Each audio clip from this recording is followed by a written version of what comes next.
네, 여러분이 지금 오신 데는 이 건물 자체가 문화재입니다. 그리고 동서남북 네 곳의 문 중에서 제일 중요한 문입니다. 근데 저는 저기 남한산성하고는 굉장히 관련이 많은 것 같습니다. 남한산성 해설사 선생님들이 오셨을 때도 제가 나갔고, 남한산성 지킴이 분들이 얼마 전에 교육생들이 오셨을 때도 제가 나갔고, 또 남한산성의 저자 김훈 선생님하고 저하고 두 번을 같이 만나서 토크쇼도 같이 서로 주고받고 이렇게 같이 거닐었던 그래서 인연이 많은데 오늘 마지막 결정판으로 남사모까지 제가 안내를 하네요. 제가 나오고 싶어서 나오는 건 아닙니다. 왜냐하면 저희는 초공호가 지정을 해야지만 나오게 되는데 이상하게 남한산성하고는 작은 인연이 많네요. 자, 이제 사설은 이제 빼고 우리 아까 우리 회장님이 회장님 칭찬 먼저 해야 되겠어요. 전 회장님이 그렇게 빈틈없이 준비하는 줄 정말 놀랐어요. 네, 지난번에 답사 오셔서 막 하시면서 이렇게 하는 거 보고 정말 놀랐습니다. 박수 한번 부탁드립니다. 박수! 정말 과연. 깜짝 놀랐어요. 과연 우리 남서울 회장님이요. 네, 그렇습니다.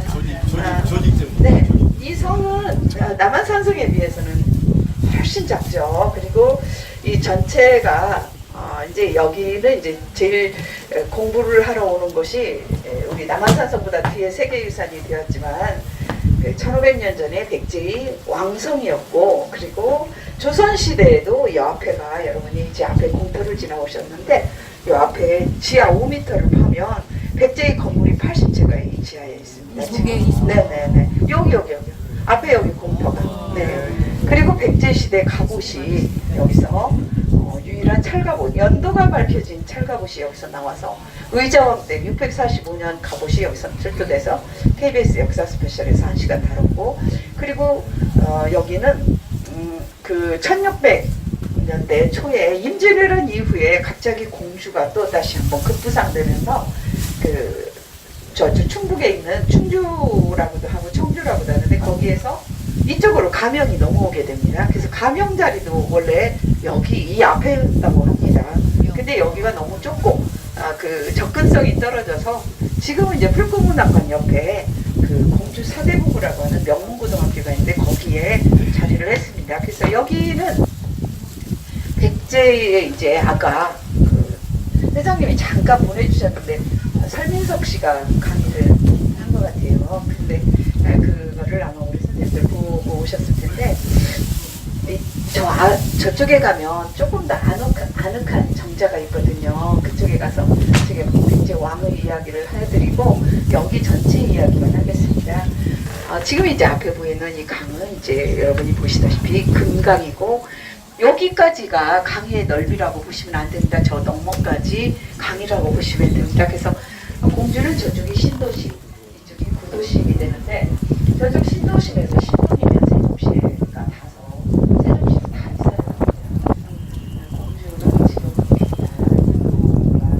이탈리아 강이 굉장히 급속히 이루어져서 21년면 지금 10만 칸 정도 이루어지거든요. 그래서 이 강이 백제의 그 고구려의 공격을 방어하는데 이 강이 천연 해자의 역할을 하게 되죠. 475년부터 64년 동안밖에 538년까지 64년밖에 여기 백제의 왕도가 아니었지만 여기를 사람들이 찾아오는 거는 오늘 가신 무령왕릉이 존재하고 있기 때문에 그렇죠. 그래서 이 성벽은 지금 여러분이 오실 때는 돌로 쌓였지만 백제 때는 대부분이 토성이었습니다. 그래서 그 토성이었던 것이 임진왜란 이후에 여기가 이제 다시 가명이 넘어오면서 지금처럼 거의 대부분이 돌로 쌓아서 이 성벽의 전체 길이는 2660m지만 백제 때 쌓은 성은 동쪽에 465m가 남아 있습니다. 그래서 나머지는 이제 다시 개축한 거고요. 이 바닥을 파면 그 백제 때 그 성벽을 쌓았던 판축식 기법이 그대로 나오고 있습니다. 그래서 이제 그렇고 이 내부의 면적은 약 6만 평입니다. 그리고 이제 여기는 백제 때는 이제 여기가 옹진이었기 때문에 옹진성으로 당연히 불리었고요. 그리고 그 뒤에 이제 아까 공주라는 지명은 그 태조 왕건 때 지명이 나오고 그 뒤로부터 이제 공주라는 귀공자, 공주하는 공자와 고을주자에서 공주로 이렇게 되고 있습니다. 그래서 이 성은 조선 시대를 비롯해서 근대 유적까지 이 성 안에는 매우 중시되어 있기 때문에 1500년 동안의 기록이 그 세계유산을 세계유산에 등재시키는데 많은 역할을. 475년에 고구려 장수왕의 공격으로 인해서 이쪽 한성에서 웅진으로 넘어올 수밖에 없었는데요. 어떻게 천도가 그렇게 이루어질 수 있을까? 그게 매우 학자들도 궁금했습니다. 무령왕릉이 있기 때문에 당연히 여기는 그제 왕도였었죠. 그런데 그 비밀이 2003년도에 밝혀졌는데요. 자, 아파트 너머 뒤에 수천리 고문군이라고 해서 이따 박물관에 가시면 그걸 볼 수가 있습니다. 거기에 나온 그 유물을 이렇게 고대를 연구하는 학자들은 그린 것은 땅속에 있다 이렇게 표현을 합니다. 왜 그러냐면 지상에 남아있는 건 탑밖에 없기 때문에 땅을 파야지만 유물이 나오고 그 유물을 가지고 그 역사학자 이에치카가 한 것처럼 역사는 과거와 현재와의 끊임없는 대화이다. 저희는 오늘 무령왕릉 유물을 가지고 아마 대화를 하게 될 것입니다. 그래서 거기에 굉장히 큰 세력이 있었다는 걸 알게 되었습니다. 그래서 그 세력들이 문주왕의 세력을 그 계루왕이 한성에서 그렇게 장수왕한테 그렇게 깨질 때 문주왕은 우리나라 삼국사기에는 아들로 나오는데요. 현재 역사가들은 동생으로 생각을 지금은 그렇게 합니다. 그래서 그 계루왕에게는 문주와 곤지라는 두 명의 동생이 있었습니다. 굳이 두 명의 동생을 언급하는 것은 그 문주는 그때 상좌병 국무총리급에 있었습니다. 그래서 계루왕이 저기 신라로 구원병을 청해오라 구원병을 데려오라고 신라 왕한테 보냈습니다. 그때 신라는 자비왕이 있었는데요. 그래서 이제 가서 아마 세종시쯤 왔을 때 이거는 이제 저희 그 충청도 쪽 학자들의 주장인 그 이론입니다. 저희는 주로 공주대학교 이론을 많이 따르고 있습니다. 그런데 그래서 이제 세종시쯤 왔을 때 형이 돌아가셨다는 걸 알게 된 것으로 이렇게 추정을 하고 있는데요. 그럴 때 저기 있는 저 강 건너편에 있는 저 세력들이 문주왕을 도와줬을 것으로 이렇게 추정을 하고 있습니다. 그래서 이제 어쨌든 문주는 이곳으로 내려왔는데 3년도 왕을 못하고 해구라고 하는 오늘날의 국방부 장관한테 사냥 나갔다가 시해를 당해버립니다. 그러자 이제 13살짜리 상근왕이 왕이 되는데 아버지를 죽인 해구를 죽여버립니다. 그런데 또다시 15살에 또 돌아가십니다. 근데 그러니까 이제 자식이 없죠. 그러니까 백제의 귀족, 그것도 귀족한테 당한 것으로 생각을 합니다. 그랬으니까 이제 이번에는 비가 오니까 그냥 계속 여기서 설명하겠습니다. 이해해 주십시오. 그래서 이제 그 다음에 동성왕은 또 어디에서 오냐면 일본에서 오는 곤지의 아들입니다. 그래서 아버지가 사신으로 16년 동안 일본에 가 계셨습니다. 그래서 아버지 따라서 일본에 있다가 이쪽으로 왕이 돼서 오는데요. 삼국사기에는 무령왕이 동성왕의 아들로 나오는데 지금 역사는 동성왕의 이복형으로 이렇게 하고 있습니다. 그래서 동성왕을 왕을 해서 이 위에 가면 임유각이라고 그 집이 있어서 오늘 이렇게 정말 이 공산성이 오늘 최고로 아름다운 때 중에 하나인데 거기를 낙엽을 밟으면서 이렇게 가보려고 했더니 지금 비가 와서 지금 문제가 생기네요. 비는 걱정하지 마셔도 산이 있어요.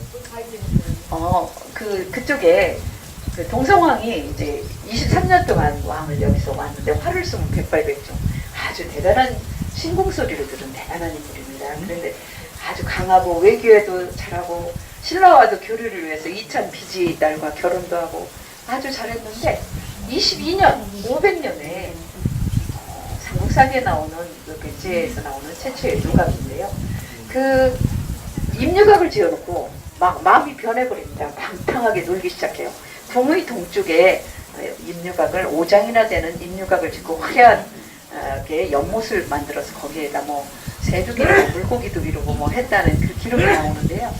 그래가지고 백제가 또다시 안정이 될 듯 하다가 소용돌이에 휘말리게 됩니다. 그러니까는 그때 이제 충신들이 있었습니다. 그래서 그 그때는 그 혼란했던 상황을 전부 노파가 여우가 되어 사라졌고 3월에 서리가 내리고 남산에서 호랑이 2마리가 싸우고 막 이런 식으로 표현을 했는데 신하 충신들이 간을 해요. 간을 하는데 제발 그 잔치 좀 멈추고 백성들을 돌봐달라고 이렇게 했는데 백성들을 돌보지 않습니다. 그래갖고 잔소리하는 신하들을 성문을 닫아 걸어서 못 들어오게 하고 계속 잔치를 했다고 합니다. 그리고는 1년의 세월이 흘렀습니다. 그런데 이분이 사비로 사냥을 가게 됩니다. 왕이 사냥을 가는 것은 사냥을 하는 목적보다는 지방 귀족의 동태를 보고 왕의 권위를 살피고 그리고 병사들의 군대 훈련의 군사 훈련의 목적이 있죠. 사냥을 어쨌든 잘했어요. 사냥을 잘했는데 폭설이 왔습니다. 11월이니까 양력 12월 됐겠죠. 그래가지고 마포천이라는 곳에서 주무시게 돼요. 근데 그 마포천이라는 곳이 어디냐면 모시로 유명한 한산으로 기정을 합니다. 그래서 거기서 주무시게 되는데 그날 밤에 또 드라마 같은 일이 일어나요. 그 대통령 경호실장급이었던 위사자병 백가가 보낸 자객에 의해서 동성왕이 칼에 찔립니다. 아마 그 자리에서 돌아가시는 건 아닌 것 같아요. 11월에 찔렸는데 무령왕이 12월에 등장하는 것으로 봐서는 그때 그래서 이제 동성왕이 돌아가시고 나서 등장하는 사람이 바로 여러분이 잘 아시는 무령왕 사마왕이죠. 이름 시호가 무령이고 이름은 2개입니다. 일본에서는 사마 그리고 중국과 외교를 할 때 용 2개의 이름을 썼습니다. 성은 부여시. 그래서 이제 무령왕은 왕이 되어서 당장에 제일 먼저 한 일이 백가를 잡아가지고 목을 잘라서 부여의 백마당에 버리게 됩니다. 그리고 성남시가 커서 그때 이제 그 각 지역의 지배자들을 담노라고 불러서 22담노제가 시행이 됐는데 그 담노들을 전부 다 왕족으로 교체해버립니다. 그래서 일단 귀족을 누르고 왕을 해요. 그리고 농사 짓는 사람들에게 농사를 짓게 하기 위해서 김제의 벽골제 같은 저수지를 수리해서 완벽하게 왕을 합니다. 키는 8척이라고 했는데 그때 당시 척관법을 적용해보면 1m 80에서 90cm 사이. 그리고 눈이 잘생겼대요. 제가 삼국사의 기록 그대로 말씀드리면 사마왕은 키가 8척이나 되며 미목이 수려하고 인자 관리해서 백성들이 잘 따랐다 이렇게 써 있습니다. 완벽한 남자입니다. 그래서 또 고구려와 가야 같은 나라를 쳐서 백제의 영토를 다시 회복시킨 다시 한번 백제는 근초고함대 최고의 번영을 하고 다시 한번 중흥을 시키는 왕이 무령왕입니다. 그래서 62세에 돌아가셨습니다. 오늘 묘지서 가서 이제 자세히 설명드릴 텐데요. 그리고 나서 성왕은 그 뒤에 아버지의 그 뒤를 이어서 왕이 됐는데 웅지는 땅이 너무 좁고 분지연대입니다. 그리고 여기가 이제 그 왕들이 계속해서 당하고 귀족들이 힘이 세고 사비를 가보니 신도시로 아주 적당해요. 그래가지고 계획도시를 만들어서 538년에 성왕은 사비로 떠나게 되죠. 그래서 64년밖에 안 되었지만 그래도 여기는 그렇고 지금 이 성은 굉장히 아름다운 성입니다. 조그맣지만 저희가 그 남한산성 갔을 때도 참 좋았는데 저희 딱 한 번밖에 못 가봤습니다. 근데 여기는 그거보다 규모가 훨씬 작지만 아주 좋습니다. 그래서 지금 이제 이 누정에는 역사적인 기록들이 많습니다. 그래서 이런 것들이 많이 붙어 있으면 역사적으로 기록이 많죠. 저는 이제 이 금강변에 과연 역사적인 누정이 얼마나 있을까? 이 주요 누정들을 강의하는 충남 전체를 돌면서 이제 강의를 하는 사람인데요. 이 누정 중에서 여기서 하나 대표적인 분 하나 이분만 설명드리고 잠깐 떠나겠습니다. 김윤환이라는 분인데요. 종이 품이면 관찰사하고 직책이 똑같죠. 차관급이죠. 이분은 그 고종 황제 때 재산 총책임자였습니다. 왕실의 총책임자인데 공주에는 김갑순이라는 사람이 있습니다. 갑분. 아주 가난한 집 자식으로 태어나서 3만 평의 땅을 일군 그 김갑순의 아들과 이분의 딸과 결혼을 했어요. 이분은 무령갑부예요 원래. 근데 왕실의 재산을 담당하고 나서 재산이 더 많이 늘었다고 하니까. 근데 이분은 공주에 사시면서 봉사활동도 많이 했는데요. 이분 그 김갑순이라는 분은 그때 당시에 아들이 판사였어요. 큰 아들이 판사였는데요. 그냥 판사가 된 건 아니고 고피 판사, 호랑이 가족을 뇌물로 바쳐서 판사가 된. 그리고 대전 유성 온천을 개발한 사람이고 천만평의 땅을 소유했으니까 굉장하죠. 무일푼에서 천만평을 이뤘으니까요. 그 이야기를 하면 재밌는데 우리 선생님들 혹시 지루하실까봐 여기 지형적인 것만 설명합니다. 이 공산성은 용이 한 마리 누워있는 형국이라고 합니다. 그래서 저기 저 섬이 미르섬입니다. 미르가 용의 순수한 우리말이죠. 그리고 저기 다리가 이제 아마 얼마 뒤면 아마 사람 풍행이 보행만 될 것 같은데 저 다리 자체가 문화재입니다. 그래서 1932년까지는 충청도의 중심이 공주에 있었습니다. 충청북도 나중에 갈려나가고 대전하고 충남의 중심이 공주에 있었는데 철도가 대전으로 나면서 대전으로 이전을 하니까 32년에 이전을 하니까 공주 사람들이 그때는 또 격하게 반대를 했나봐요. 그래가지고 1933년에 저 다리가 완공이 돼서 문화재 80년이 넘는 달입니다. 그래서 굉장히 슬픈 달입니다. 그리고 공주가 그때부터 이렇게 조그만 데로 변했습니다. 그리고 이 아래 여기는 아래 돌무더기 여기는 배다리가 놓아진 곳입니다. 그래서 저 다리가 놓아지기 전에 1920년대에 배다리로 연결을 시켜서 여기를 건너 다녔는데요. 그 김갑순이라는 분은 얼마나 이제 밝은지 그때에도 여기 그때 당시도 렌터카업을 했습니다. 그래가지고 그분이 맨날 일제 강점기 때 맨날 하신 말씀이 있대요. 민나 도로고 됐어. 모두가 도둑놈이야. 이렇게 그 말이 유행어가 됐습니다. 텔레비 나와서. 그 여기가 이제 충청 가명이 있었고 그 뒤에 이제 충청 가명이 공주 사대부고 자리로 나간 뒤에는 여기가 중군영이라는 군인들이 있었습니다. 근데 이제 군인들이 다 해체되고 나서 여기가 여기 중군영의 그 가명 그 진남관이라는 그 전체를 김갑순이 사들입니다. 처음이 여기에 있었습니다. 얼마 전까지 여기가 전부 마을이었어요. 근데 지금 이제 이렇게 그분들이 유적 때문에 나가고 지금 여기는 10년 동안 발굴을 하는 곳입니다. 그래서 돈이 이제 만약에 몇 억이 나오면 몇 억 원어치만 발굴하고 다시 덮었다가 또 그 이전에 예산이 생기면 또 다시 열어서 다시 발굴하고 이렇게 했는데 여기 발굴하는 우리나라 발굴의 권위자이신 교수님 한 분이 인생만 더 세우지 말라고 갑자기 불안하시게 돼서 발굴자를 하신 것 같습니다. 저희 많은 분들 송시울 선생님 김장생 선생님 김장생 선생님 시는 참 없네요. 그 유명하신 분들 시가 많은데 그 박택년 정도전 이런 분들 다 시가 있는데 그분들 시를 하기보다는 현대적인 시를 1분짜리를 하나 소개해드리겠습니다. 여러분이 오늘 인생은 아무리 잘났든 못났든 누구나 다 가는 거고 내일은 오늘보다 적지 않습니다. 그래서 제가 이 시를 굉장히 좋아하는 시인데요. 한번 소개해드리고 여기 누정을 떠나겠습니다. 그때는 그때의 아름다움을 모른다. 박우연. 20대에는 서른이 두려웠다. 서른이 되면 죽는 줄 알았다. 이윽고 서른이 되었고 싱겁게만 살아있었다. 마흔이 되니 그때가 그리 아름다운 나이였다. 30대에는 마흔이 무서웠다. 마흔이 되면 세상 끝나는 줄 알았다. 이윽고 마흔이 되었고 슬프게 난 멀쩡했다. 신이 되니 그때가 그리 아름다운 나이였다. 예순이 되면 신이 그러리라. 일흔이 되면 예순이 그러리라.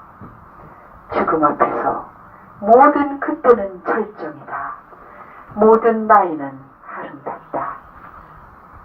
다만 그때는 그때의 아름다움을 모를 뿐이다. 이런 식으로 이제 여기를 갈 거예요. 어린이들이 오면 여기밖에 안 가요. 왕궁터가 메인인데요.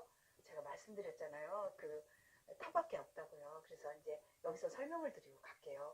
여기는 광장이 쌍수점 광장으로 불리는 거는 민조임금 때문에 그래요. 남한산성에서도 민조임금 사건이 있었잖아요. 그래서 여기는 잠깐 여기서 제가 설명을 드리고서 가겠습니다. 왕궁터는 터만 남아 있어요. 그래서 여기서 기와가 굉장히 많이 공주대학교에서 1985년, 86년에 집중으로 조사를 했는데 기와가 엄청나게 나왔습니다. 그래서 그 기와가 박물관에 가면 보실 수 있어요. 근데 그 백제 중국의 역사서 보면 백제의 사람들은 집은 풀로 엮은 집에 살았고요. 그 왕 쪽에 궁궐 쪽에서만 기와를 썼다는 기록이 있는데 어쨌든 기와가 궁궐에서 쓰이는 기와가 많이 나왔고 그리고 백제의 연못을 유일하게 볼 수 있는 곳이 이곳이고요. 그 다음에 이제 쌍수정 광장이라고 불리는 거는 인조 임금이 1624년에 이괄의 난을 피해서 이쪽으로 오셨어요. 근데 오시는 도중에 누가 떡을 하다 마쳤는데 떡이 정말 맛있었대요. 그래서 인조 임금이 신하를 불러 묻죠. 떡이 맛있는데 이 떡 이름이 무엇이냐. 그러니까 떡 이름은 모르겠고 인과 백성에 왔사옵니다. 그러니까 그 맛이 절미로구나 해서 인절미가 여기서 탄생을 해서 공주는 행사했다 하면 인절미만 해요. 다른 떡 안 해요. 그리고 거기가 이제 그 인조 임금이 1924년 2월 13일에 들어와서 18일에 떠났는데 5박 6일간 있는데 그때 그 다음날 이괄의 목이 잘려갖고 와요. 그래갖고 이괄의 목이 잘려서 오는데 헌객례가 여기서 이루어지거든요. 왕에게 이제 목을 바친 6명의 목이 이제 도착하는데 그래가지고 그 옆에 이렇게 이게 이제 쌍수정이면 양쪽에 그 나무가 큰 나무가 두 그루가 있었대요. 그 나무에다가 정삼품의 벼슬을 줬어요. 그러니까 그 나무가 죽었어요. 심장이 약했나 죽었어요. 속리산 정이품송은 그대로 있는데 그래서 두 그루의 나무가 있는 정자라서 쌍수정이라고 유래를 했다고 이렇게 기록에 나오는데 이미 제가 보니까 역사책을 보니까 실록에 쌍수 영청이 있었어요. 여교세. 그래서 쌍수라는 말이 뭐 그냥 그때 비로소 나온 건 아닌 것 같고요. 그리고 인조가 떠나면서 이제 과거 시험을 여기서 치러요. 과거 시험을 치르는데 그 충청도와 전라도 사람을 상대로 하고 여기서 이제 서울에서 내려온 사람들은 과거 시험 기회를 안 줍니다. 왜냐면 패스를 못할까봐 그런 것 같아요. 이 지방 사람들이. 지금은 지방도 공부 잘하는데. 그래가지고 했는데 5명을 합격을 과거에 시키는데 공주 사람이 없는 거예요. 그래서 인조 임금이 공주 사람 좀 찾아봐 하니까 인조 임금 속 안 썩이려고 6등을 했어요. 그 사람이 강윤양이라는 사람이. 그래서 6명을 급제를 시키는데 여기서 장원급제를 하는 사람이 그 남한산성에서 사막사로 끌려간 홍익환 선생님이세요.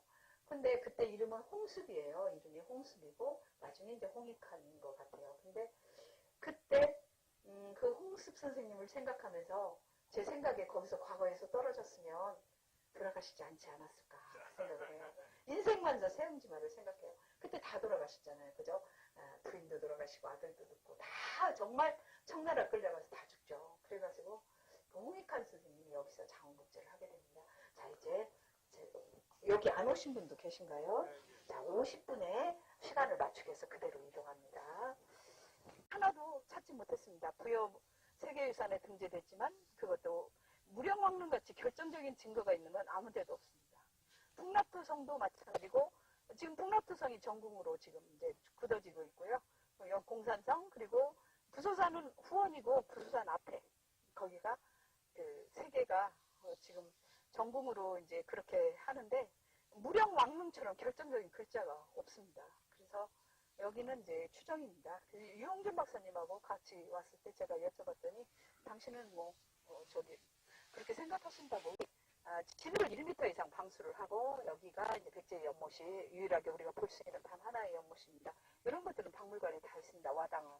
자 여기 보시면 진흙을 1m 이상 밑에도 그렇고 양쪽에 자꾸 진흙을 하고서 이거를 쌌습니다. 그래서 물은 솟아오르진 않고 물은 길어다 부었을 거고 평소에는 허드렛물로 쓰다가 비상시에만 우물로 썼을 수도 있다고 합니다. 자 이제 그대로 내려갑니다. 김자진만 알지만은 김자진보다 사실 더 중요한 독립운동 만주 독립군의 오동진 나 처음 듣는데 오동진 저도 참 총사령관이야 사실상. 그 북만주 쪽에 그 정의부라고 있는데 정의부의 총사령관. 근데 김자진 장군이 그 국립군 총사령부로 알려져 있죠. 그 3부가 있어서 3부가. 저 신림부, 창의부, 정의부 이렇게 있는데 신민부에서는 이제 김대중 의원이 제가 저쪽 정의부에서는 저분이 총괄해요. 이분이 여기서 이제 공주 감옥에서 옥사했다는 그건데 뒤에요? 그렇게 여기 있다는 거는 여기 백제만 알겠지만은 독립운동사 한 사람들 대해서는 상당히 중요한.